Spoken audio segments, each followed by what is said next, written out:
And of course, for the,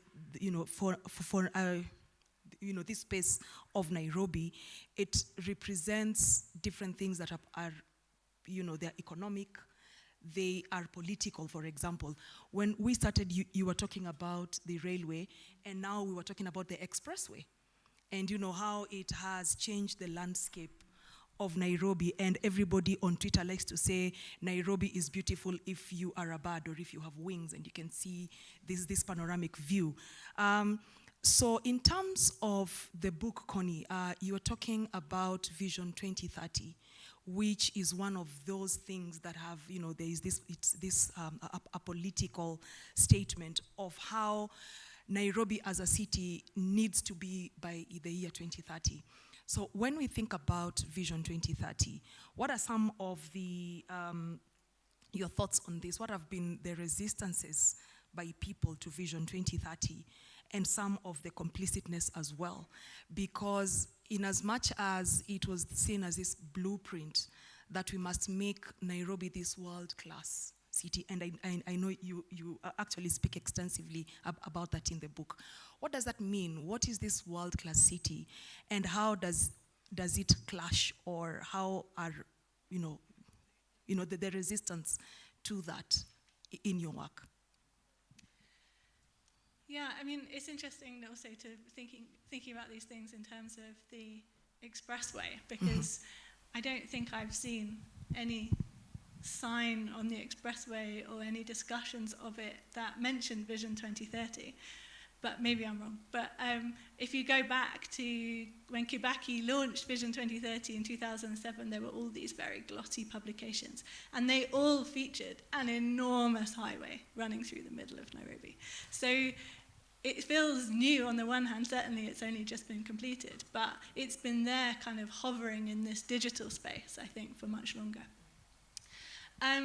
So I think one of the things that really struck me about Vision 2030 was the way in which, when that blueprint for a new kind of very skyscraper, glossy, technological city was being circulated, it was very much positioning Nairobi not to Kenyans, but to the rest of the world.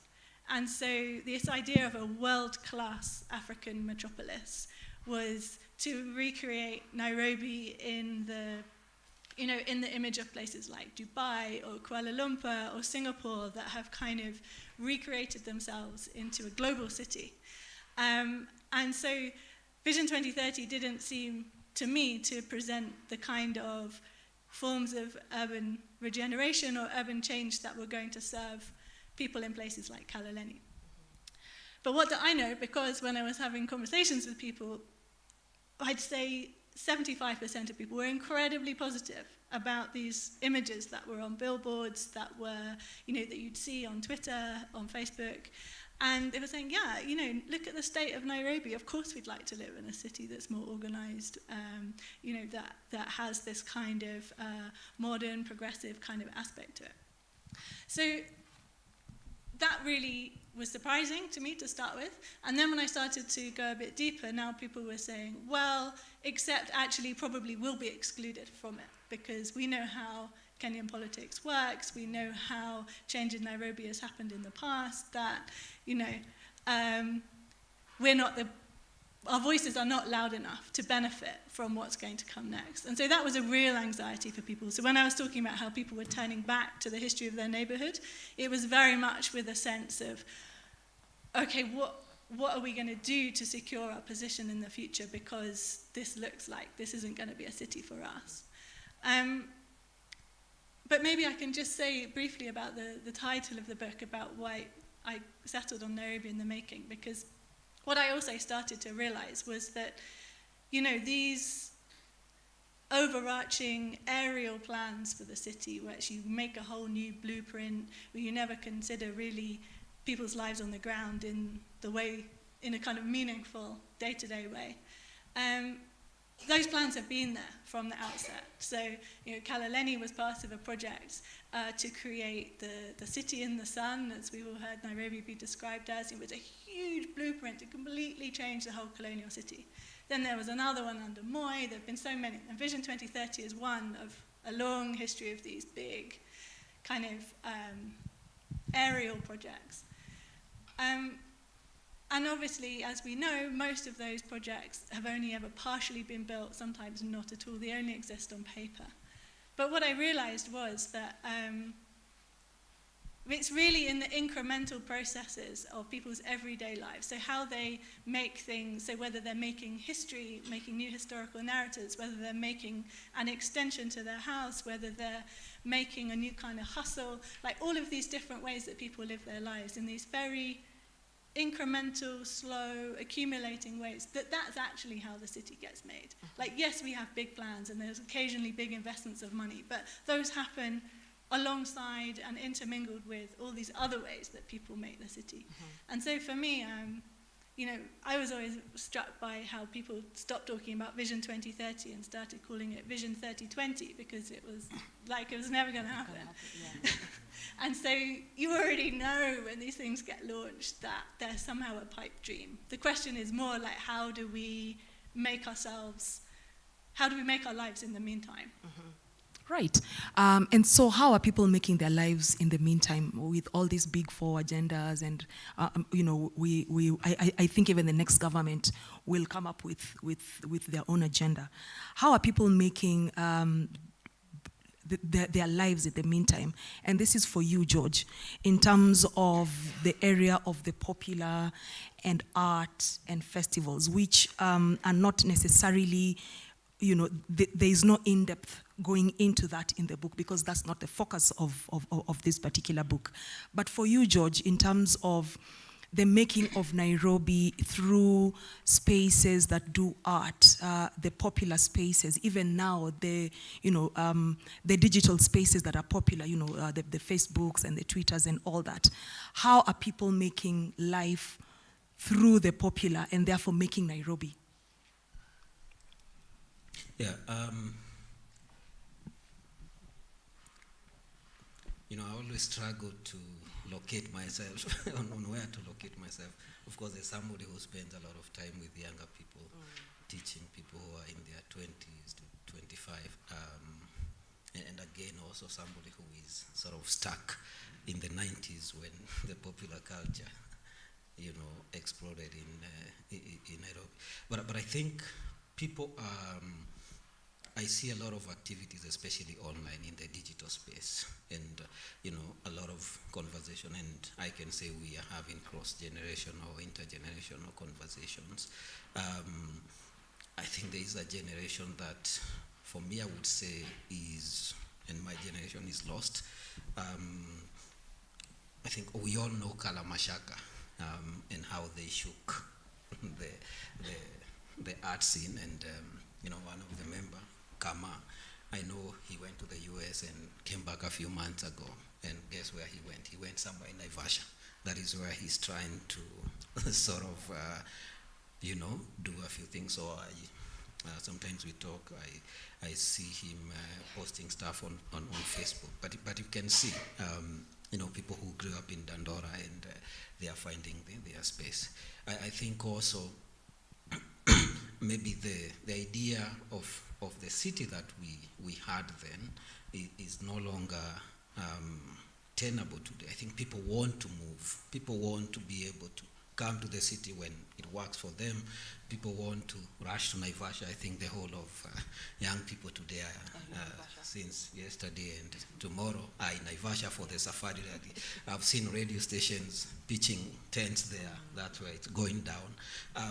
I think we need to rethink the whole idea of the city as a temporal space, but maybe as a place where we can come and go whenever we want. Maybe the expressway works, you know, in that regard.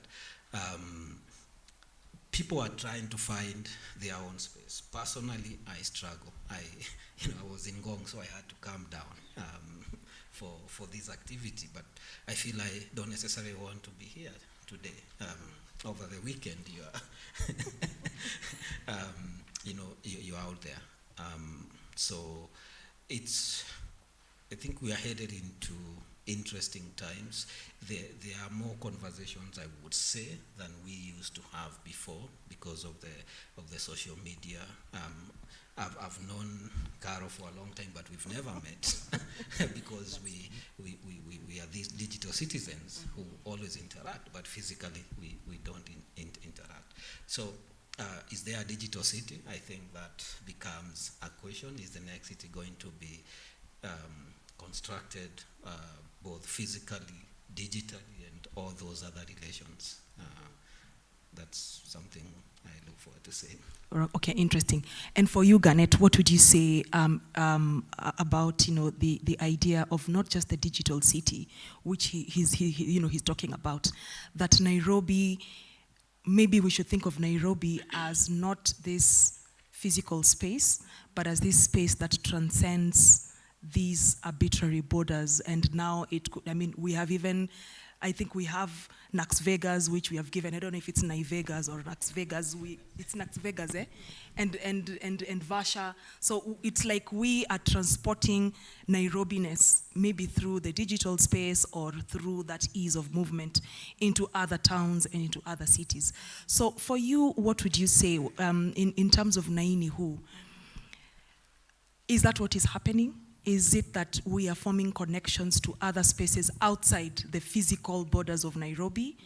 Or is there something to be said about making and remaking Nairobi while also connecting to other spaces? Thank you. Thank you, Carol. I just want to very quickly say, George, that you mentioned the Safari Rally, but in Naivasha, what's going down is the Koroga Festival, an arts festival with wonderful musicians. So that's how I want to think about, what's happening in Naivasha as well as the rally. Yeah. So that's happening. But then just connecting back to what Connie had said about 2013 and Vision 2030.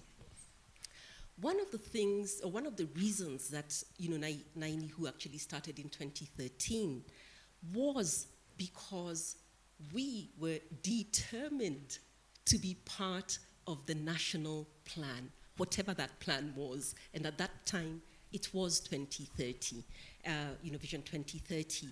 And so the Go Down actually spends a lot of time poring over national plans, midterm plans, whatever the city is doing as stakeholders within the city. Ownership of that space has broadened our desire to belong and to be actors. And so, of course, before Sonko, they say, and then there was Sonko. But before Sonko, the Go Down was actually represented, in the technical working groups of the Nairobi City County Integrated Master Plan, the new plan, and was also on the county committee for the improvement of public spaces, and also worked with UN Habitat to improve public space within the city. So, for us, we felt invested in the ways, whatever they were, in which the city would be seen to move forward. And then, of course, enter the county. And so one of the other things that the Go Down has done, and I know when the new governor of Kisumu, for instance, took office, he actually invited the Go Down to Kisumu to go and help him think through what they were going to do about culture and art spaces in the city. And when we went down for the meeting, it was very interesting because, we were in this room and 3/4 of the artists, would, put up their hands. Yes, I spent time at the Go Down doing A, B, C, D, whatever, and I'm bringing it down now to, they kept calling it home, and I'm bringing it down now to home, and I want to do A, B, C, and D. And one of the culminations of this, because, Kisumu has got this social hall, very much like the Kaloleni Social Hall, where everything used to happen, and it's now been renamed the Mama Grace Onyango Cultural Hall, because Grace Onyango was the first woman mayor of Kisumu. And so the Go Down, again, in terms of gender sensitivity, we were determined to do something there during Afri-Cities. And so we did Go Down, but the work that we had done like 5 years ago when the governor was asking, what can we do to rehabilitate these spaces, he actually followed through, and the social hall was rehabilitated. And so, with our Swedish partners again, we held our exhibition outside of, on the fringe of Afri-Cities. Afri-Cities was really expensive, for the local artists and all that. So we held ours outside, so it was free, and it was an amazing one-day event within a space that has actually responded to a plan to rehabilitate space for artists. So for me, I'll tell you, the director of the Go Down, I always take my hat off to her because she's very, very resilient and persistent. I get tired. I'm like, the government's not going to deliver. It's not going to do anything. But she hangs in there, and suddenly we see a rehabilitated social hall. I'll tell you, I was surprised that anything had happened there. But it did happen there, and we did have a function at Afri-Cities within that context.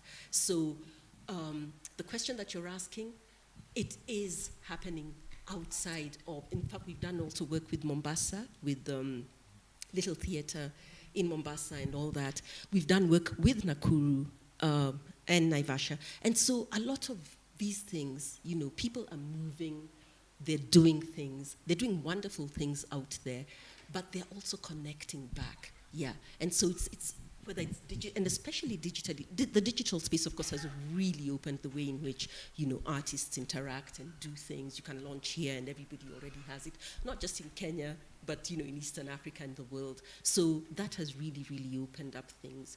But there's one thing I wanted to say, and this was going back, to where Connie mentioned the reserve, just so I don't lose it, if you don't mind. And, this whole thing of the ancestral land, when we started Naini Hu, that question really bothered me. And so, because I just assumed that land was ancestral.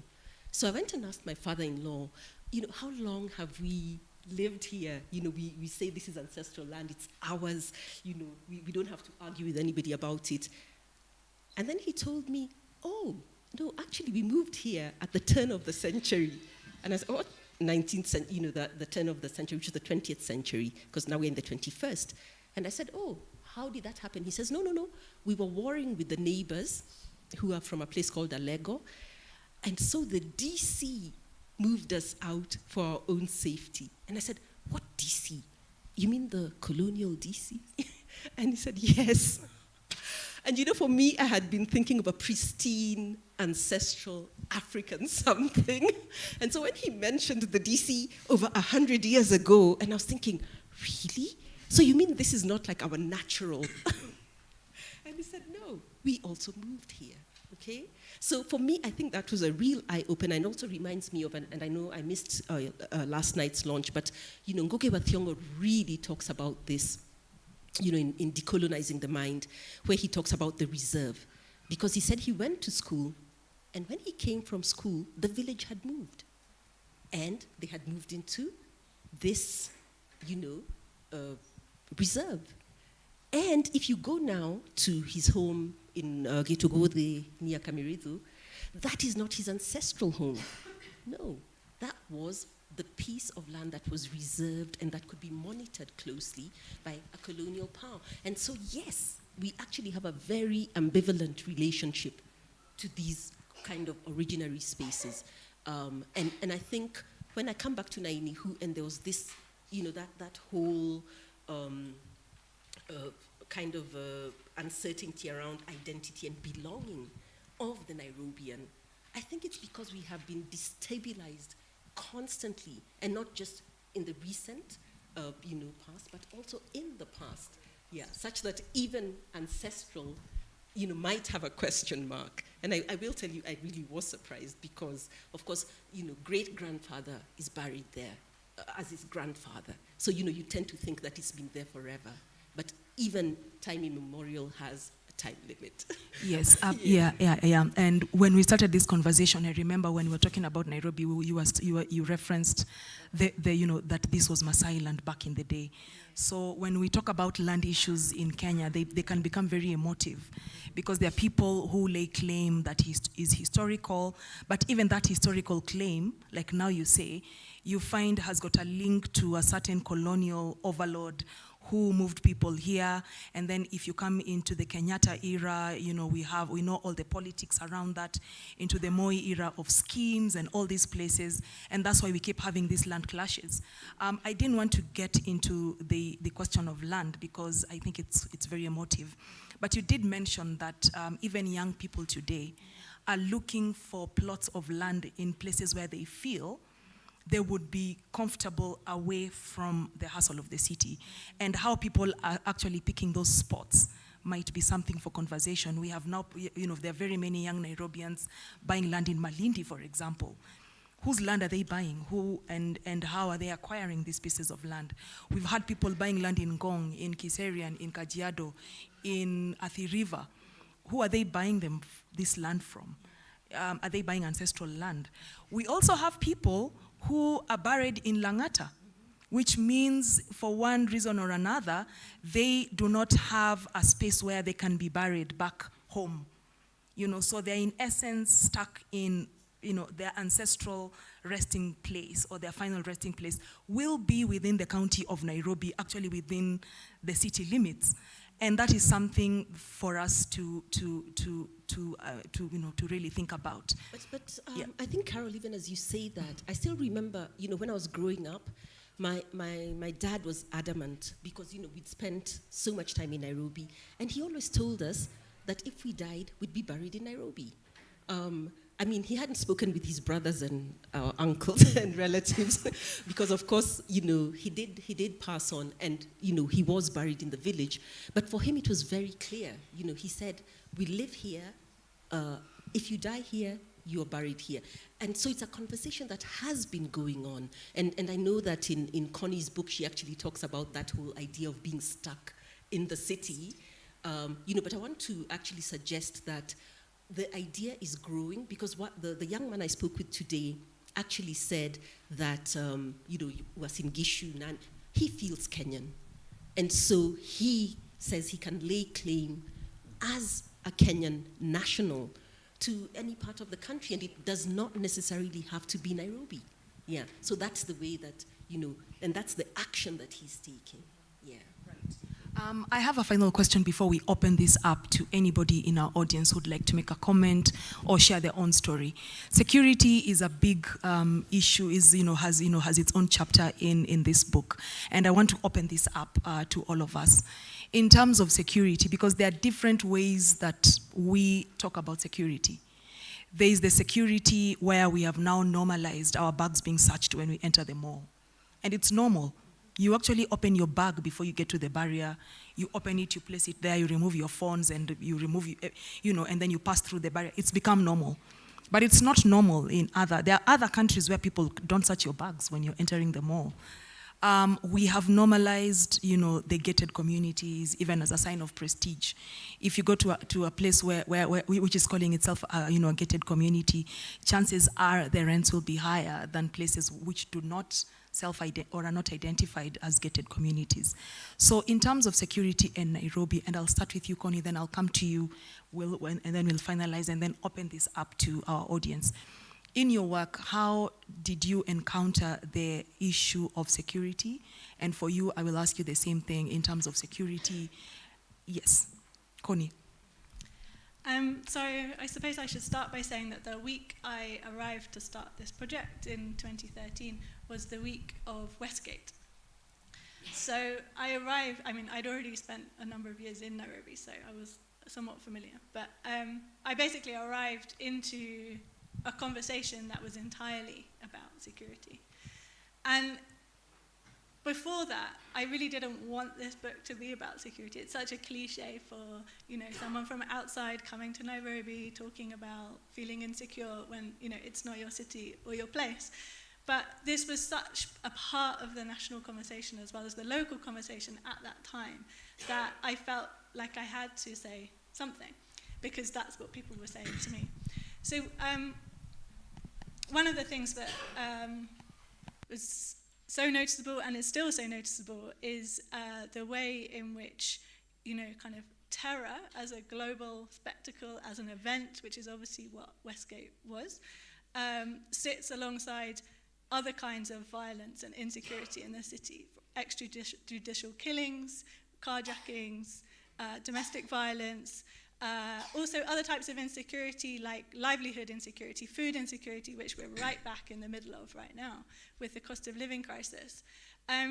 So for me, I tried to think about what does it, for me, I started to think like, okay, so we're not just talking about security in terms of safety or of fear, but how these larger questions of security are about how we make a life in the city. And so I started to think about security also in terms of belonging. I think that's really important. Like, what does it mean to belong is also about being secure. So going back to, those colonial histories where Africans were deliberately made to be insecure in the cities. Their position was insecure. They didn't have access to land. They didn't have access to housing. All of these things that made life very insecure and forced people to rely on family up country. For me, I started to think about how people threaded these things together in life. And then at the same time, coming back to what George was saying about the digital city, also to think about how these kinds of conversations also play out in the way that Nairobi connects to the rest of the world. And I think we all know the power of KOT, Kenyans on Twitter. And I found, if you remember in the aftermath of Westgate, where CNN and the BBC were so quick to go back to those tropes of Kenya as a place of violence, a hotbed of terror. And remember the memes that came out, right, of like people showing their beds on fire to literally show a hotbed. And the way that Kenyans on Twitter have this kind of positioning about, like, yes, this has happened, but this is not all that Kenya is about. For me, that was very important to see how those conversations about security are also tied into a sense of transnational or global conversations, which is also what terrorism is about, right? Is made to play out on the global sphere. So to see how Nairobians and Kenyans push back on that narrative, I think that's an important angle to it as well. Yeah, I always remember when we were students in the 90s at the University of Nairobi, and one idea of security and policing, I remember you would walk from the hall and go to the city center. Sometimes you would encounter the cops and you would remove your ID cards. We used to call it the magic card. And for me, those are some of the changes that have happened. And today it's a whole different space. I live in university housing, and 2 weeks ago, every day, we had muggings happening on Mamlaka Road every day. So I think the city has changed. The inequalities have really made life different. The way we interact, for example, with the security forces idea, and I think it has economic dimension. So of course also the whole conversation on war on terror has really changed what we view as security. Nyumba Kumi now, I think we are almost going back to the colonial system. I think the other thing that has happened in Nairobi, I mean, in the 80s, in the 90s, you would easily enter any estate from any point. And today, there's just one exit and one entrance because people, for some reason, has to be controlled, and we want to be secure. There's a whole question of security now not being necessarily the function of the government, but people coming up and trying to protect themselves, which hasn't necessarily worked. But those are some happening in the city and its environment. Not to mention, I think we had a case, was it 4 young men were found, they'd been killed, they'd been brutally murdered and, thrown into the bushes. There was another guy who was assassinated in broad daylight, I think on Lumumba Drive. And we've also had very many cases where, the people who are, they're marginalized from either the queer community, just being brutally murdered and just, thrown in the bush. And that has become our new reality, and there doesn't seem to be any efforts to to deal with that. In fact, even the conversations are, those were criminals, they deserved to die, etc., etc. To you, Garnet, what would be your final word in terms of the security which appears in the book and has become a reality as people who live and work here? I'll give an example from Nainihu. Now, there's a group of students from Mudangari Primary that we took to the UN, which of course is the most securitized area in the country. And I remember preparing the students and telling them, okay, this is going to take a while, I really apologize, but these guys have to, do these things because this is just, so we prepared them well. And then one of the little girls piped up and said, "Oh, but madam, don't worry. You should have seen the security when I went to New York." And I thought, excuse me? And so, she totally, normalized the idea of high security, that, some of these installations will have security. And for me, the surprise was that, one of my girls from Mudangari Primary School had already been to New York to make a speech, about the environment or whatever she'd gone to do. And so it totally normalized for the group the fact that this area was such high security. But of course, what has since happened is what you're saying, that in other areas, in the shopping malls, in the whatever, we now have a similar process in order to enter into, perfectly normal spaces. But I will say that I remember when Westgate happened, and I think we were in a function like this. It was the Story Moja festival, and we were at the museum. And, one of the professors actually got killed at Westgate. And it was the most horrible, horrible thing to happen. But information, again, was already coming in through the phones. People started, do you know what's happening? So people were aware, and we became aware that something was happening. Even though when we started looking for him, we didn't imagine that he'd have gone to Westgate. And then I remember when he was found at midnight in one of the hospitals, it was just, such a shocker. But bringing the idea of security home, and of course what happened the year after is that Wole Soyinka actually came in solidarity with Kenyans and with writers, to say that we will not be intimidated, of course, by terror, and so that there is a fight back. But for me, when you talk about these young people, and I think they were linked to some cryptocurrency, thing, that were killed. I take it back to this whole idea of data and the idea that everything is up for sale now. I mean, I always think back to Huduma number and say, why do they want to gather all this information when they already have the same information using the ID and all that? And then you find out that everything is up for grabs, including your information and mine.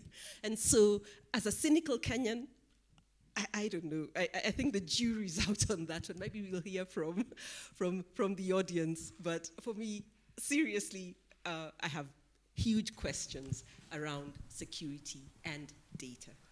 Yeah. Yes, and I think it was earlier this year where Safaricom was saying they're going to shut down our phone numbers, and everybody on Twitter said, Zima.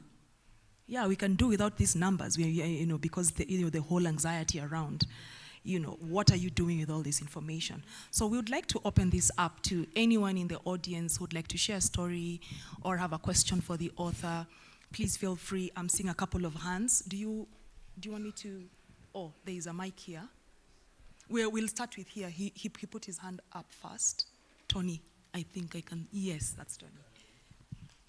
There's a mic there.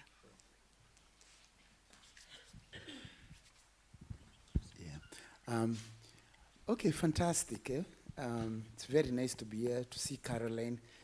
Garnet, you're great as always. And where's Prof? Yes. Thank you for organizing this.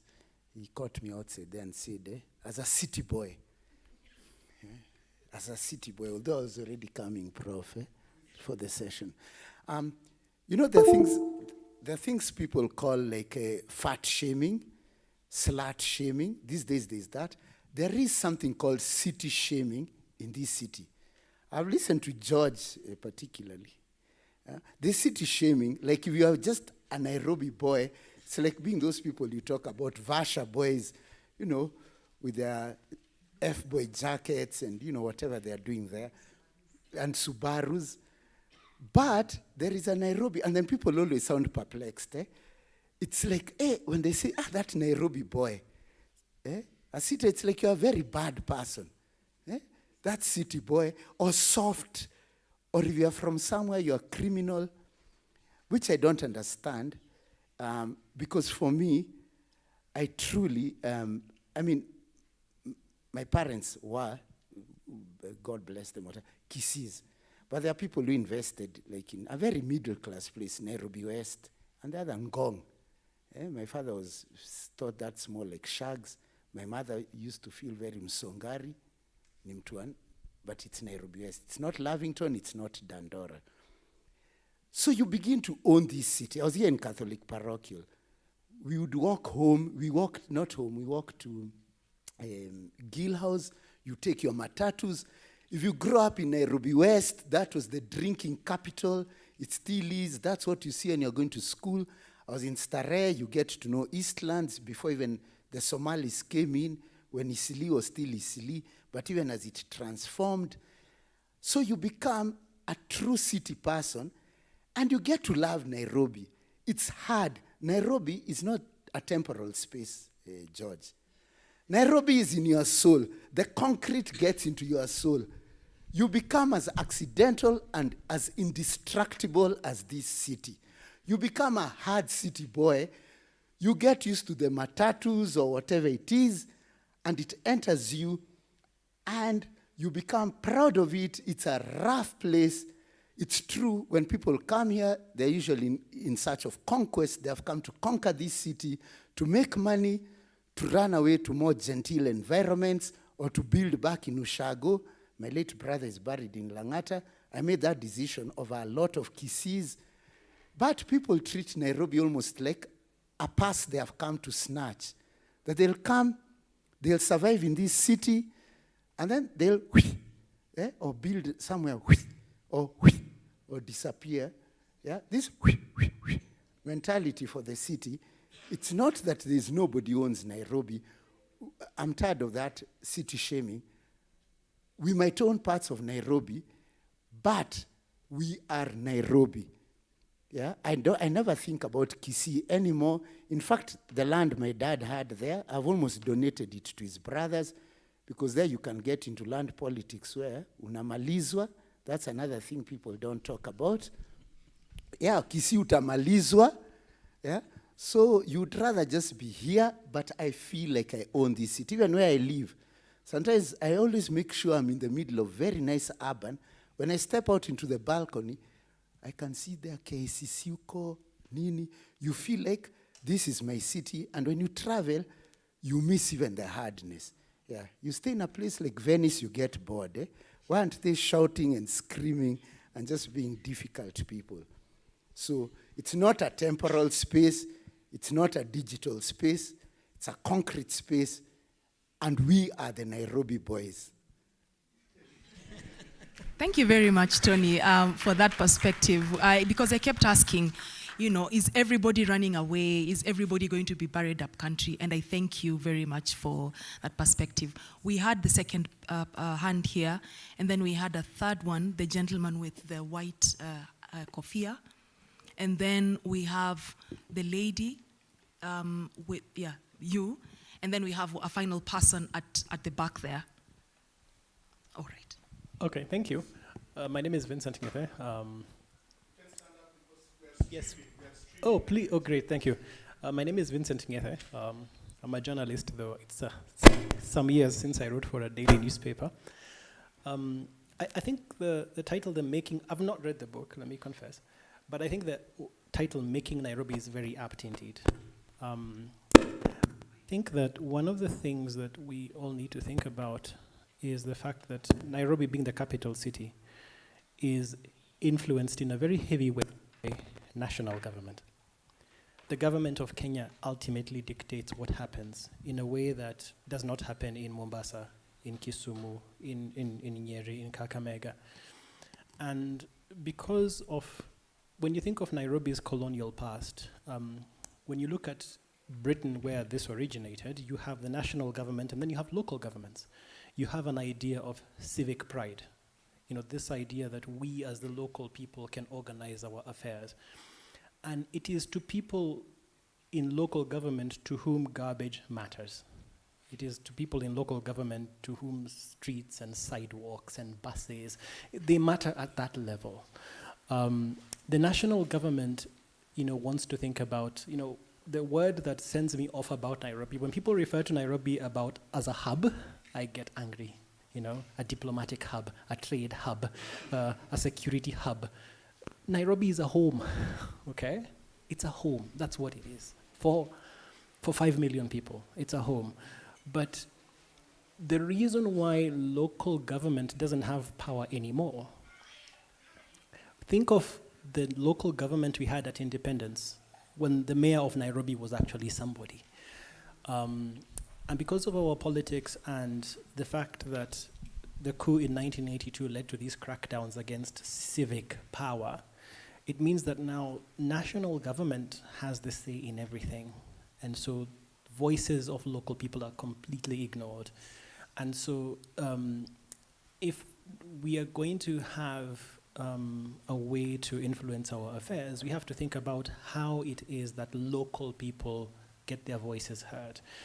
Just to end, think of the fact that the master plans that we used to have, so, you know, the famous 1948, 1973, and then the coup happens and local planning stops completely. It stops.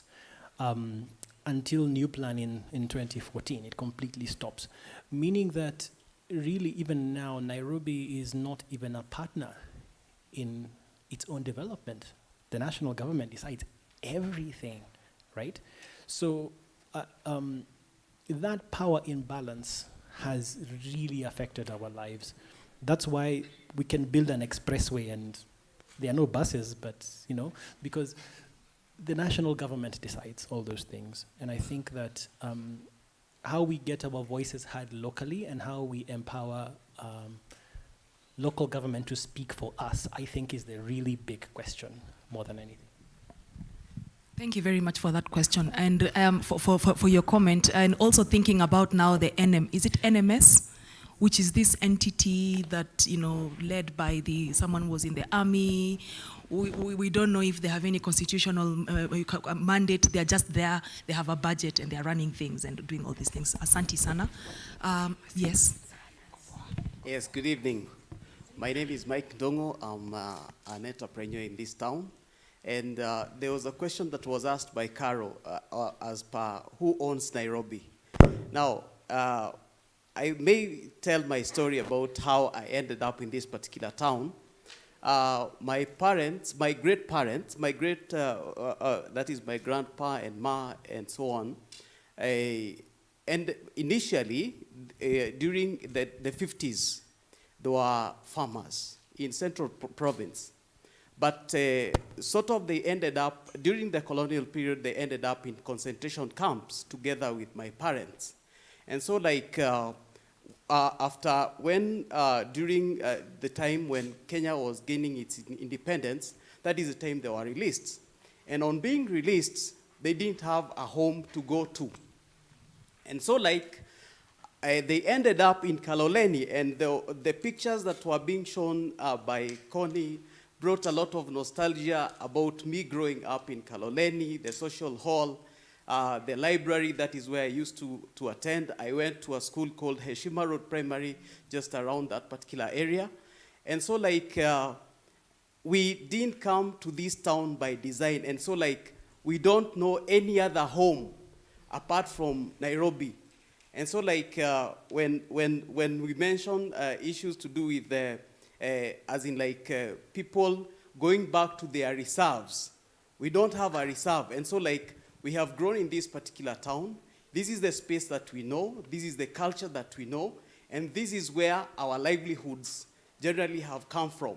And so like, even when Tony talks about, say, his home in Kisii, there are so many, I've also lived in Kisii.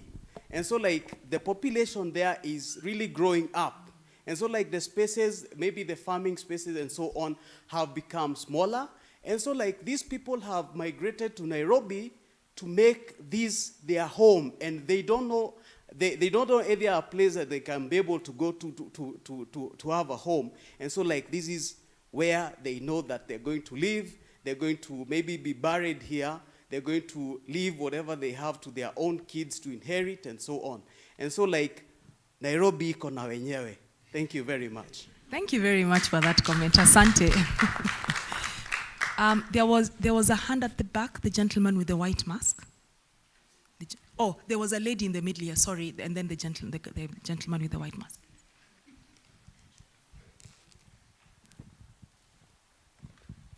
Good evening, everyone. My name is Nushin.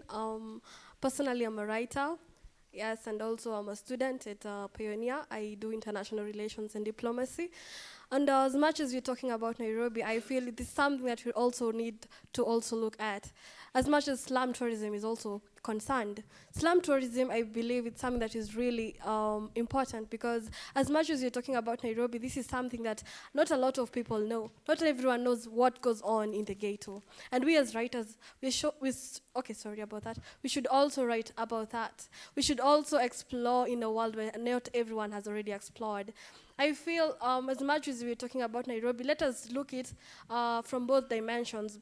The, how do you call them? The wealthy and the peasants. What are they gaining? How is the economy? Is the economy favoring each one of them? What should we do to implement this? How should we push the government so the government can understand the importance and the essence of everyone's as much as the society is concerned?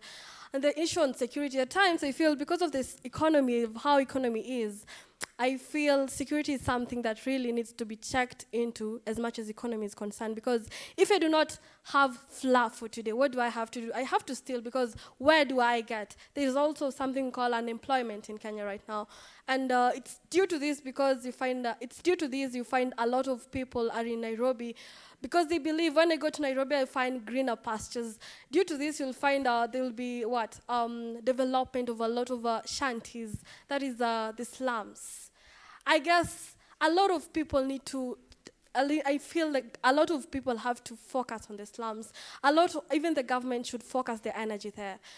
Even as much as people are talking and as much as the writers are concerned, they're supposed to interview those people. Why are you in the city? What happened? And then from that, I feel a lot of voices that are not spoken out will be spoken out, and everything will be brought into the limelight. Thank you.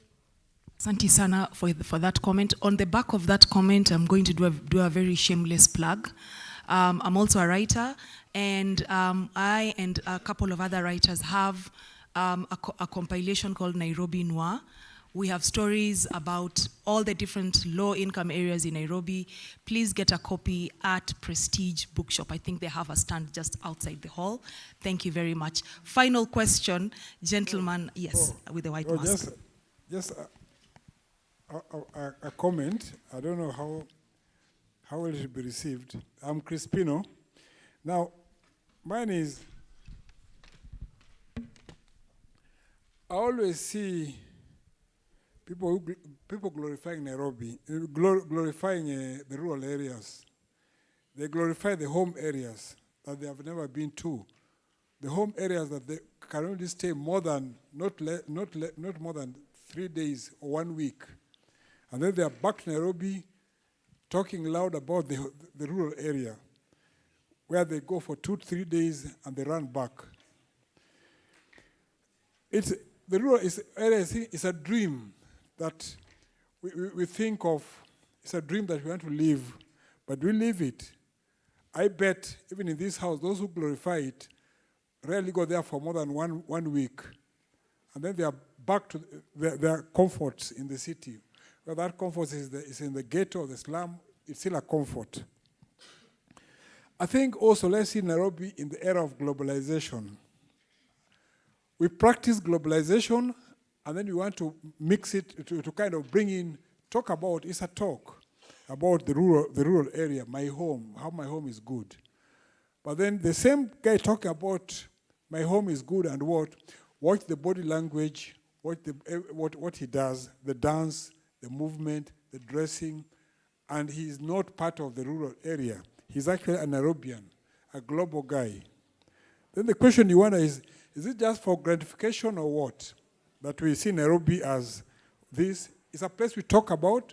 We know the rural area is that. It's a place we talk about, but we don't want to be there. So I'm talking about, let's be more realistic. Just as somebody said there, I like Nairobi.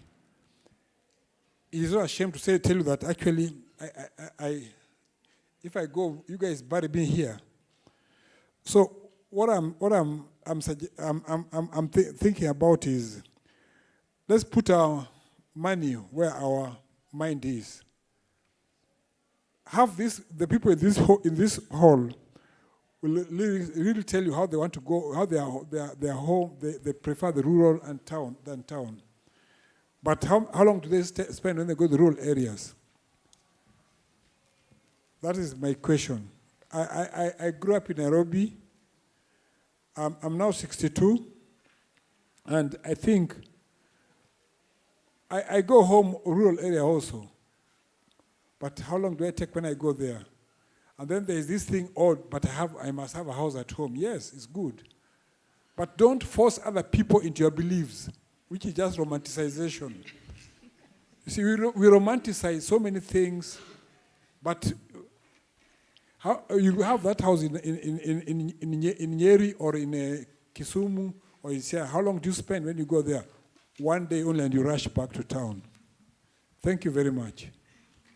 Thank you very much. I think that is a sober point to end this discussion with. Please, you'll allow me to end the discussion there. I've been time-barred 3 times by the organizers. The romanticization of the rural area and what Tony called city shaming. Then when you go up country after 2 days, you don't have your Wi-Fi, you don't have this, you don't have that. You really want to come back to what he's calling the comforts, whether the comforts are in the low-income area or wherever. So that conversation of, are we demonizing the city space and romanticizing these rural, pristine spaces that are not necessarily pristine, etc. Please allow me to end this discussion here. Professor, thank you very much for the opportunity to do this. We will end the panel and allow you, yes? Oh, okay.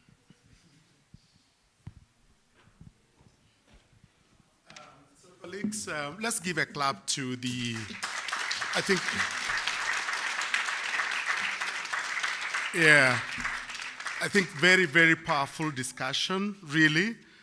Gives us an idea about not just the book. And please do not go away. We are going to just finish this in like 5 more minutes, really getting us into the book as well as getting us outside the book. I want now to take this opportunity for us to stand up. We will unveil the publication. The publication is available at the Twaweza stand. Outside at the hall, so the books are available there. And then after we unveil, we are also going to have some snacks together so that we can interact a little bit with the author. So, if you can come and we hang out together, we shall unveil the publication. This is so exciting. I never want to. Yeah, so let's get the panelists. Please just join us. Let's join. So I think we just do this together, and this.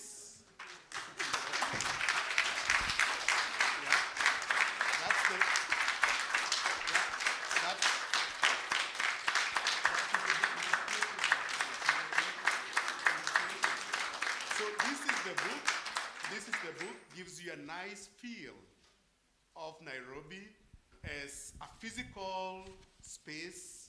And also beyond the physical space, the imagining and so on. So again, congratulations. It's really a pleasure for us as Twaweza Communications to co-publish this with James Curry. And the book is just retailing at 1,000 shillings at at our stand. So and again, we're just trying to recoup our printing costs. We are not making any money out of this, just printing. So I think it's an opportunity to take a couple of shots. I think we've done this with and just for you to know, this conversation was streamed live on our Twaiza TV channel, and therefore we had more audiences participating and working with us through Nairobi, through and through. So I really want to thank you, and do welcome to the bitings. We don't have any alcoholic drinks. We just have like non-alcoholic drinks, but that's good enough, guys. Okay. So the way you access the bitings, is walking through the Twaweza stand, which is at the extreme end, and then you are directed to the bitings. So again, thank you. Thank you, colleagues. Thank you.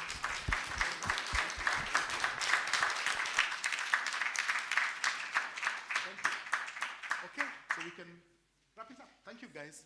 So welcome to the bitings. Yeah.